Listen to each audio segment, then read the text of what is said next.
नमस्कार मंडळी, आज गाजराचं रायतं बनवूया. त्यासाठी 1 वाटी दही चांगलं फेटून घेऊया.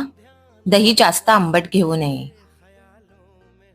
दह्यामध्ये अर्धा चमचा साखर आणि चवीनुसार मीठ घालून मिक्स करून घेऊया. आता यामध्ये मिरची आणि 1 चमचा मोहरी खलबत्त्यात कुटून घेतली आहे. मिरचीचे प्रमाण कमी जास्त प्रमाणात करू शकता. ही पेस्ट दह्यामध्ये मिक्स करून घेऊया. किसलेल्या गाजराऐवजी गाजराच्या बारीक फोडीही घेऊ शकता. हे रायते 10 ते 12 तास अगोदर बनवून फ्रीजमध्ये ठेवावं, कारण यामुळे मोहरीचा फ्लेवर पूर्णपणे रायत्यामध्ये उतरतो. वरून बारीक चिरलेली कोथिंबीर घालावी. चवीला अतिशय छान लागतं हे रायतं. नक्की करून पहा ही रेसिपी. आणि हो, पटकन चॅनलला लाईक, शेअर, सबस्क्राईब करा. बेल आयकॉनवरही क्लिक करा. Thank you.